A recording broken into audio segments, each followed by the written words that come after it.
Great news, daily drivers. We finally have now got access to the Mercedes. The Mercedes I'm going to show you today is unique because it's a W169 variant and it's an AMG A-Class A200. Now you might say to me, Ian, they never made an AMG W169 version, and you'll be right. This is actually a forgotten AMG. The reason it's forgotten is because what happens is that you would buy a W169, it would be an avant-garde, as in the top of the top range, and then you would pay Mercedes more money so that they give it to the AMG division, who then upgrade the suspension for you. They put Brembo brakes on, upgrade the brake kit, and they will put carbon ceramic, carbon inside everywhere. This is not real carbon, it's kind of carbon look interior, and they would put the AMG steering wheel on, and then they would stamp their badge on it, and they would leave on the windscreen there's a note there of the guy who's upgraded the car to AMG spec. So actually it's not a real AMG, as in you don't get the AMG engines or anything like that. It still has the standard 2.0 petrol 136 horsepower unit, but in a car that small, that's still pretty rapid. But what you do is you take an avant-garde W169 and then you give it to AMG, who then upgrade it to make it a W169 A200 AMG. Let's go and check this car out together. Now, one thing what attracted me to the car, first of all, I'm not a big fan of the W169's kind of design, but I have to say, in the 3-door variant, it actually looks quite nice. So with the AMG upgrade, you also get these, which are massive 18-inch AMG alloys, and you can see they have AMG written on. And this car, they have been, in this case, they should be silver, but they have been painted Nardo grey. Now with the A200, when it gets upgraded to the AMG pack, you actually get new suspension, and you also get new brakes. So in this case, it has a Brembo set up all around. Now, this A200 3-door actually comes with a little spoiler to make it look sporty. You also get a nice big exhaust. Now, being the avant-garde model, it obviously has all of the kit that Mercedes has to offer at this time. Front and rear parking sensors, a reversing camera as well located on this, and the fact that the car actually has like front and rear defrosters, which is fantastic. What other things? Oh yeah, forgot to show you the main thing why this car is so special. So it also has proximity key and keyless entry, which is a fantastic option. Automatic light, automatic side mirrors. Look at that interior. It's not Nappa leather, but it's beautiful regardless. You have a black interior, which is beautiful to look at. You have the AMG steering wheel with the flat bottom, which is beautiful to look at. You have the beautiful carbon look all around the center console, and obviously in this case you have cruise control. You even have carbon around the key, and you have the avant-garde badge because you need to know you bought the most expensive Mercedes from this era. You even got carbon on the speedo, which is phenomenal. Now this is all part of the AMG treatment, and if you were to look on this thing here, if I was to close it, you will see that it's signatured by the person who has upgraded this car to the AMG spec, and that is what makes it so unique, so rare. Now, I have not come across many W169 AMGs, and this is one of the best cars you can buy because of the fact that it's so rare. Not many of them on the road, and not many were specified to the AMG specification. So if you're going to be driving this, you're going to be driving something very exclusive, mind you, a bit ugly, but still exclusive. What else did you get? Now this is all done by the person who previously owned the car. They painted this black, which I think adds to it, to be fair, but it shouldn't be black, it should be silver. They've also put these limited edition stickers on. They're not real. But what is real and what's fantastic about this car is the fact that it's so much car for so little money. These go about for about £1,500–1,600. AMG spec like this, because of how rare it is probably worth around £2 grand, £2.5 grand. And this one, because it's only done 72,000 miles, we probably say it's worth around 2.7, maybe 3 grand, depending on who you're trying to purchase. What else can we say? The lights actually have come from the factory smoked. They don't look like that. They normally, but the AMG spec means that you do get smoke lights as well, and xenons up front. So all in all, it's actually a very, very cool, unique, small hatchback. and the fact that it's mated to a CVT, which actually runs quite well. Mind you, if you've had A-classes before, you know they're not the most strong units. Having said that, this 2-litre petrol unit and the CVT make a fantastic marriage and make this car really quite easy to live with. One other thing that I absolutely love about this car is the amount of space. The way that Mercedes has engineered this is phenomenal. I mean, this is not a big vehicle. You've seen the dimensions, but look how much legroom. This is set up for my driving position. There's loads of legroom for me. And not only that, part of the AMG treatment means you get these metal pedals. They don't really make a difference in an auto, but there you go. But look at this. There's plenty of room for the baby seat and enough legroom. Ignore the jacket. But this is what this car is used for. It's actually used to ferry my wife and daughter around, and this is why I bought it, so that my wife likes powerful cars. And this kind of does the job. I just want you to listen to that engine. And because it's a Mercedes, you only need to tug it once. You don't turn it and hold it. So once only. Starts up.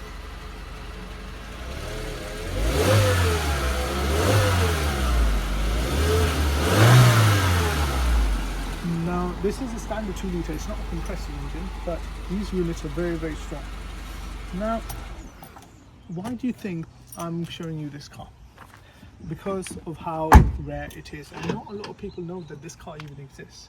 So the W169 AMG A200, you never knew it existed, but now you do.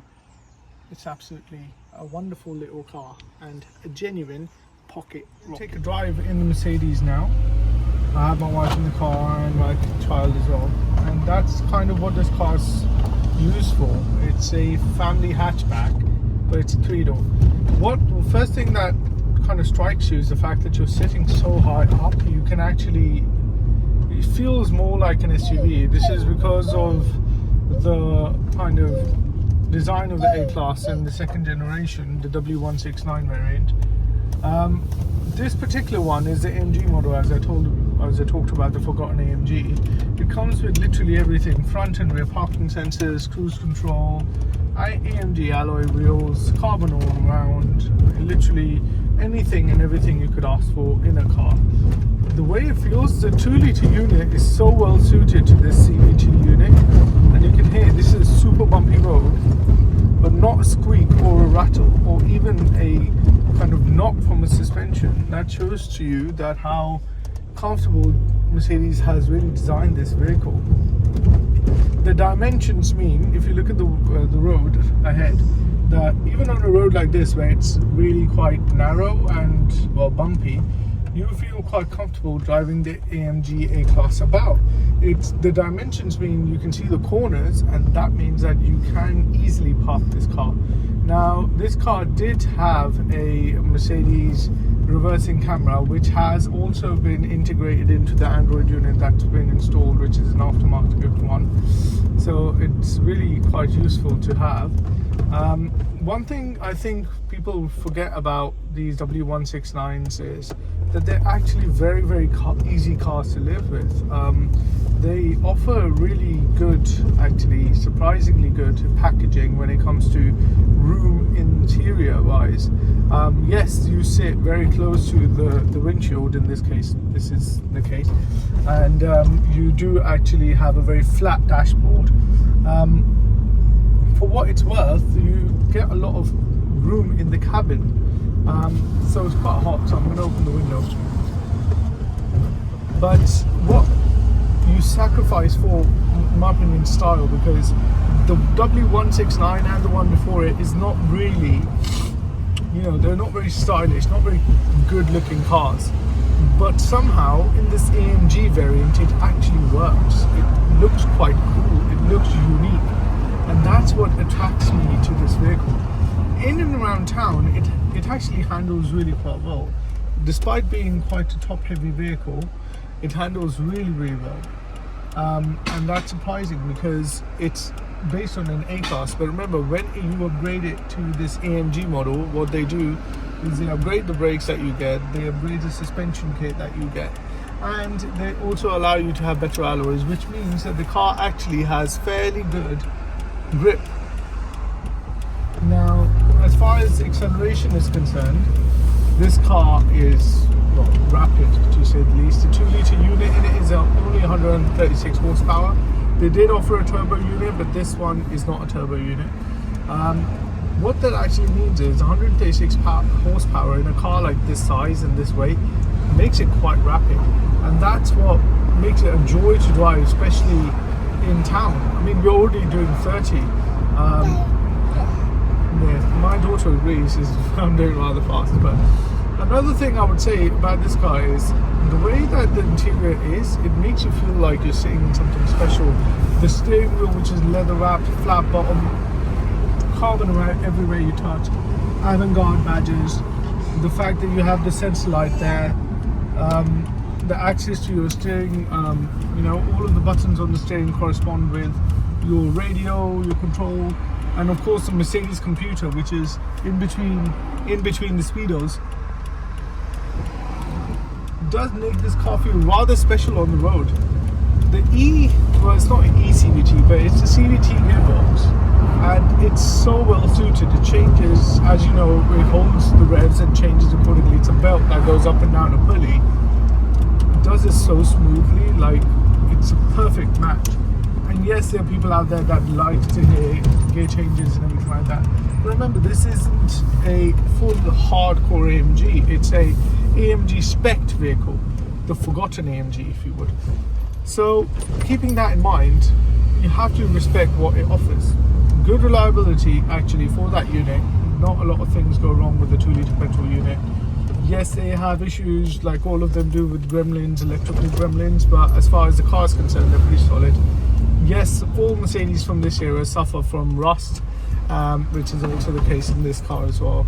But all in all, I would say the driving is quite pleasant in the city anyway, and you get up to speed really quickly because of the engine and gearbox setup. The suspension allows you to corner and drive around just stiff, but it's not uncomfortable, and that's the key. So all in all, I think the AMG W169 is a surprisingly good car for a small family, I would say, like ours, or somebody who's perhaps looking for a bit of style over substance, because remember, it's not a proper AMG, but it is an AMG regardless. So if you like rare cars that don't really get the publicity they deserve, then this is the car for you. We're going to try it out on the motorway as well, which will be fun. But right now, in this case, it's quite a lot of fun. Right, let's take this Mercedes W169 for a drive, and I promised you a motorway drive. We've taken it around in the city. Now we're going to take it around on the motorway and do a loop of Kettering, which includes access to the A14, so we can get up to motorway speeds, and we can talk about what this car feels like on the road. Let's give it a start. It's saying the service message, but one thing you have to keep in mind with Mercedes from this era, their quality control was, let's say, questionable, and that means that most of them suffer with rust. They also suffer with electrical gremlins, and most of them actually, especially A-classes, they suffer with ECU issues.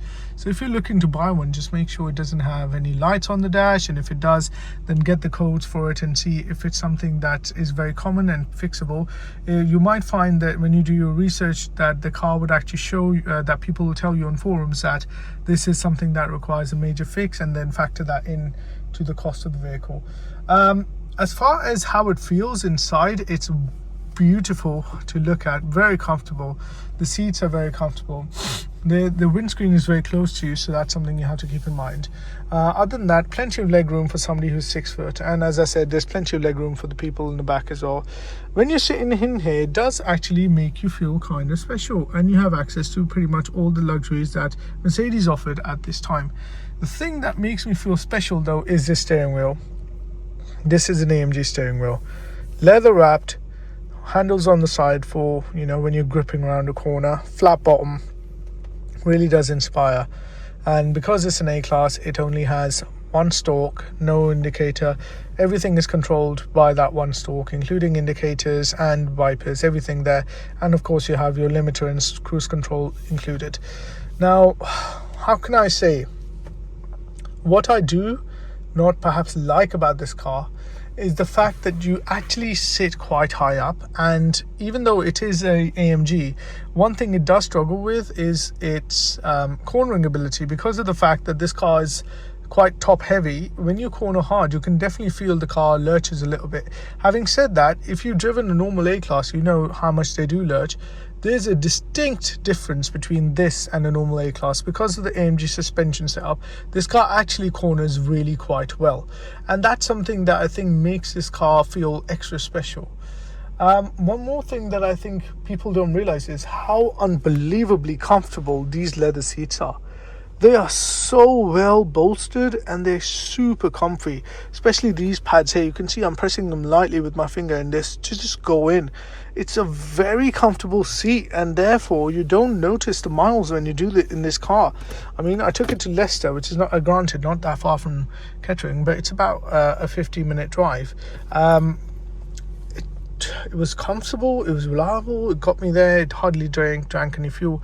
So keeping everything of that in mind, I think it's a very, very nice cruiser and something that you could probably do a fair amount of miles in. There are some clever touches as well, like this little net here, and you do have access to a cup holder here and a hidden compartment here, which is actually quite lengthy, so you could put something in there. There's also a coin holder, a card holder here, if you can see it. There's also some ashtray and some storage there if you need to use it, and I have my FM transmitter connected as well, which is brilliant, so I can play my own music. The armrest actually moves front and backwards, and it's also covered in this beautiful stitched leather, which really makes this car look lovely. And when you stretch it forward, it also reveals another hidden compartment, which can be used for cards or any other important things that you need to keep. One other thing that's praiseworthy is the size of the glove box. It's actually partitioned, but it's quite deep, and you'll find that you can put a lot of stuff in there. It also has access to this USB, which I don't know what it's for, but I think it's regarding this aftermarket unit that's been installed. The person who had this car before me, as you can probably tell, very faintly perhaps, that he has put lighting inside the interior, and which makes this car feel even more special, to be fair. Lovely. So let's take this car out for a drive, and then we'll see how it makes us feel, and you can see how it drives. Right, let's take this Mercedes out for a drive.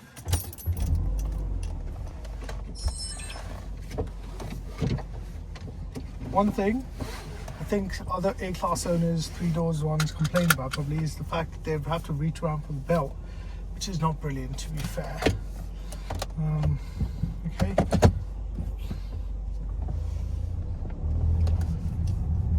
Another massive positive about this car is the fantastic turning circle, which makes it quite a doddle to use within, town. The peak of this car is wonderful. It just goes, it lifts up its nose and just leaves. And you don't actually have to press the accelerator all that hard to achieve that. It actually feels so nippy here in town that you kind of feel like you might be doing something a bit illegal. This car does make you feel, and it's quite easy in fact in this car to break the speed limit. I mean, I'm already doing 30 and I'm barely pressed the accelerator. One more thing which I'm surprised about is how well this car takes the bumps. You'll find later on as well, especially when we used it in town, that it does actually manage the bumps really quite well. Now this is an upgraded setup, and for it to be this comfortable is actually quite surprising. And again, it makes it a really nice everyday car to own, because surprisingly good to drive. If you do hear a lot of stuff moving around, because this, as I said, is my wife's car, it's currently used to ferry my wife and my daughter around, hence why there's a pram in the back, there's a lot of baby stuff in the back. But as far as the car is concerned, it actually has no squeaks and rattles, and this is a 2006 vehicle. It's old, it's nearly 20 years old, but for it to have no squeaks and rattles is, well, not only surprising but commendable. And it definitely shows that Mercedes, at least to a fair amount, do last. Right.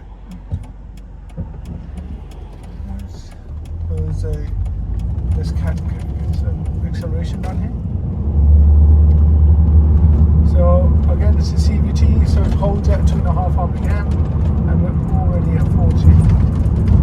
It's got automatic lights, as you see, they've come on, so that's wonderful. On the road, this country has very bad roads, unfortunately. I think it's doing a wonderful job of circling on the bumps.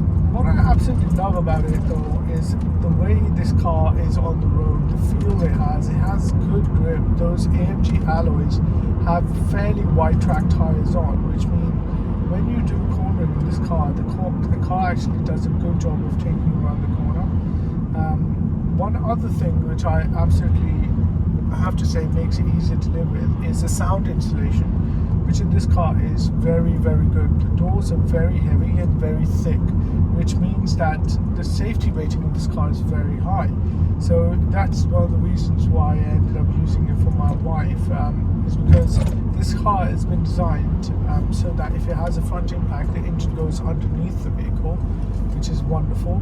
It also has really strong side beams, which make it have a really good Euro NCAP score.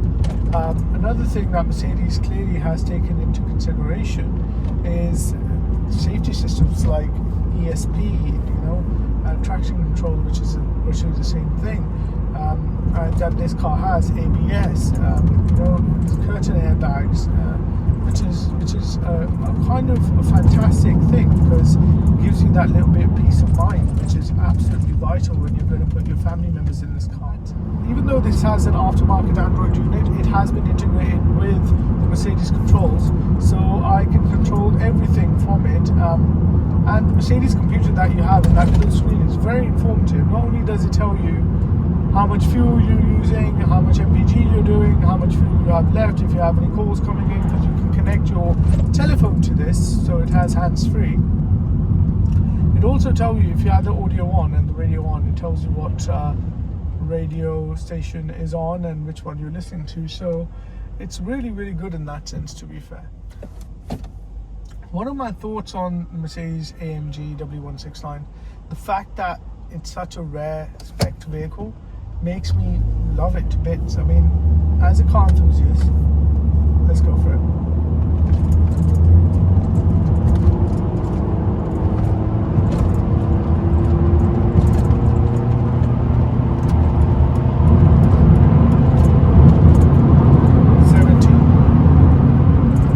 Revving at 4.5 because the pulley has caught up now and is coming back down to 2.5 because that's what it sits at 70. It's really quick. I've had a lot of cars and this car feels fast and it gets up there, it gets up and going. It's just fair play to it, to be fair. Needs a tracking gun, I'll give it that, but peppy little thing. I'm absolutely very, very impressed with it, to be fair. The acceleration is lovely. CVT does its job. Awesome little car. Awesome little car. When you're in this kind of trafficy motorway situation, this car is like very, very good because you can dart in and out, and the steering is very fast, so it allows you to dart in and out of situations very, very quickly. So you see, I'm going to do it now. I'm going to change lanes again. And the chassis itself does actually feel quite biased towards the front, but I'll tell you one thing. Despite it feeling quite biased towards the front, it definitely doesn't feel at any time that the car is going to get away from you. And that, I think, is something that is encouraging for a driver, at least, who's driving this vehicle. Yeah, as I said, so in this sense, where we're doing motorway driving, we're doing 70, you can feel the car feels quite light on its feet, nimble, steering is fast, so you can dart in and out, especially when the traffic is like this. And if you are, on the other hand, feeling like you want to cruise, it has cruise control. Cruise control on, foot off the gas, the car is casually doing 70 miles an hour, revving at 2 RPM, which I'm going to brake because I'm going up to this car, which means that it's rather easy to do motorway journeys in it. Yeah. One thing Mercedes does really well is it makes you realize that you're driving something premium. Even though it has probably, let's be honest, Mercedes from this era would have issues with reliability, it would have issues with, in the sense that, especially if it's a compressor, you'll find the compressor issues, electrical issues, you'll find issues with perhaps rust, definitely. Despite all of that, when you're driving the Mercedes and it's working well, you do get that sense of privilege, you do get that sense of I'm driving something unique, which is pretty cool, to be honest. I'm sure that press takes a little bit more. So there we go. Already doing 50. And look at this corner, beautiful corner. Handled very well. The car turns, it's darty, but as I said, it's quite top heavy, so you need to have your wits about you. If you've done a bit of racing, you can actually feel the car move about, especially on your arse. You can tell the car that it's moving about. This is a thing that many racing drivers will connect with. When I say this, if you've done karting, you know what I'm talking about. It does have that feeling. When you're at speed, I feel like the chassis changes its characteristic. It becomes a lot more balanced, and therefore the car actually becomes quite a lot of fun to chuck about, which is fair play. You can see there that the traction control got involved there, which is alright. That means you're on the edge, but you know, safe still, so it's okay.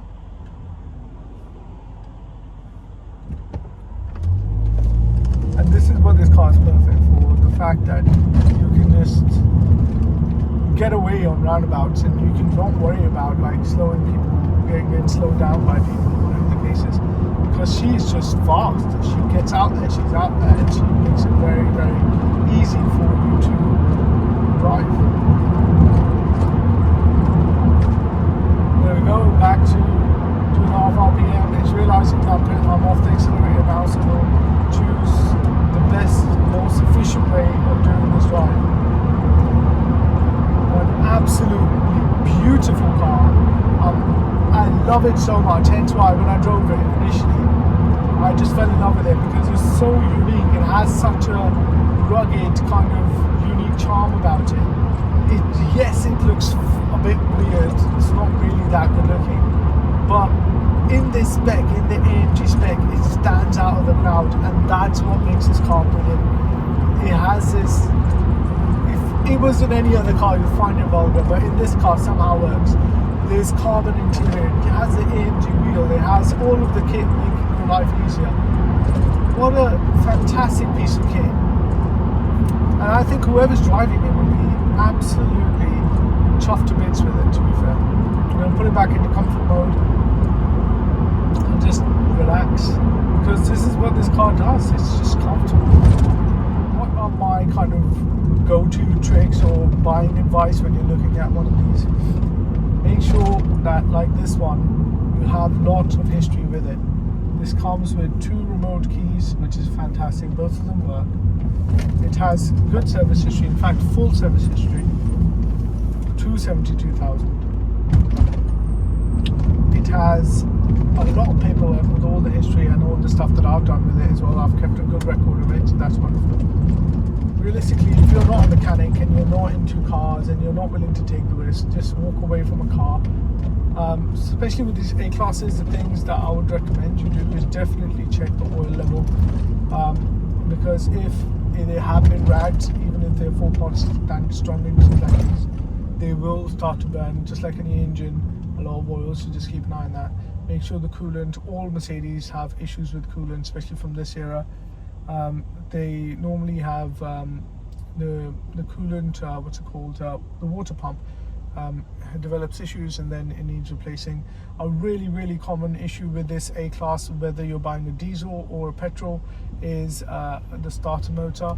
The starter motors are a massive problem, and in the A-Class they're kind of in the wrong place, so it takes an absolute age to get to it, and it's difficult for a mechanic, and they will charge you a premium to fix it. So that's something you need to keep in mind to make sure the car starts on the button. Another thing that I would say is, because of the way the A-Class is designed, and I don't know why Mercedes done this, but Mercedes has not put strong enough suspension. Now, this is not the problem in this case because there's uprated suspension, but most A-Class owners will agree with me when I say to them that you have to check your rear springs. You have to check your rear springs and rear shocks. The cars begin to squat, and the shocks start to leak, the springs break, and it puts a lot of pressure on your bushings, which means that when you're driving them around, you'll hear squeaking, you'll hear rattles, and it will knock really heavy over bumps. And to be honest, suspension is, even though it's fairly easy to get to, again, parts are going to be kind of expensive-ish because it's a Mercedes, unless you go to a break. Coming back to the things to look out for in these, the CVT gearboxes in this, they're fairly strong, but some do struggle, and when they start showing problems, they start showing problems properly. So when you're driving, and make sure it changes smoothly, this doesn't jerk you about. The pulleys and the belts can snap in very extreme cases, but it's extremely rare. Having said that, they do end up getting gearbox faults because of oils not being changed. Even though Mercedes says it's still for life, it's not. Change the oil, do the service on it. I promise you it's needed. I always drive it in C anyway, but if you're going to rag it around, then definitely do the service. As far as the car is concerned, otherwise they're alright. Other things I would definitely say is do a fair amount of research on YouTube. There's loads of videos about, especially with problems. Unfortunately, as I said, electrical gremlins earlier, electrical gremlins are common. You'll find that the car will come up with random faults. Like this car says the brake lamp on the right is faulty, and there's nothing wrong with the brake lamp, which is weird. So even though I looked for codes and it doesn't store any codes, so it's an intermittent fault. This car also has, for some reason, every now and then it basically brings up that the service hasn't been done for X amount of days, which is nonsense because this car has a full service record. So there is that bit of, like, I think it's a caveat for owning a Mercedes from this era. You are going to have some electrical issues. You are going to have some, perhaps, gremlins that, with locking and stuff like that. But most of the time, as long as it doesn't affect the way that the car drives and it doesn't affect the way, it is for you, then more or less you're okay with it. And I would say just carry on driving it. Serious things that the car will do is it will keep codes for. So if it has a serious fault, it will bring up code. Definitely invest in one off Amazon, these OBD readers. As long as this car is OBD too, so as long as you can probably want to find a reader for like 12 quid, to be fair. And they're rubbish, but they tell you the codes that the car has. One other trap that I find a lot of people will fall into with the A-Class is, if your A-Class has an oil leak, just be kind of cautious about it, because the fact is that the oil leak investigation on these is very difficult because the engine is packed in there. Literally like sardines is probably the best, analogy for it. So any engine work is going to require the person to rummage around, and it's going to be expensive. So just keep your wits about you. But when they're working, especially when they're special like this one, there's very few other cars on the road that make you feel good. I have fallen in love with this car, and I always review the car after I've driven it a little while. So we've had this about 6 months, and I think that is a good time for me to understand like the long-term repercussions of owning something like this. Yes, Mercedes ownership is always going to be a certain level of expensive. That's just how it is. Yes, most Mercedes dealers and garages will rip you off. So it's better to have somebody that you trust. Well, all in all, I think this AMG W169 is definitely one of the best ones out there, and I'm excited and happy that I own it. If you're looking to buy one, there are very few about, but if you get your hands on one, go and do it. Without a doubt, just buy it because you'll be happy. Make sure you do all your due diligence though to ensure that you're buying a good one. One other thing that I would say is, with the A-Class, if you don't like the shape and you don't like the one stalk and all that, it is something you need to get used to. Don't buy it. This is every day now. This is something that perhaps if I drive with the cars, I'm used to it. I'm ambidextrous, so left right doesn't matter to me as much. But if you struggle with this, which is a fair play, if you do, then don't buy one, because this car is, well, it's famous for this. But yeah, all in all, I hope you liked my W169 AMG, and yeah, super rare, beautiful to look at, fun to drive, and actually for how long we've had it, it's been never put a foot wrong, and it's surprisingly good on fuel. Thank you for watching Daily Driver. Like and subscribe. If you like me waffling on, let me know. If you want me to shut up and make it more concise, I'll do that too. The next thing I'm going to show you is my other project I'm working on, is a Peugeot 307cc, so stay tuned for that video. Peace out, stay safe, drive safe, lots of love, drivers.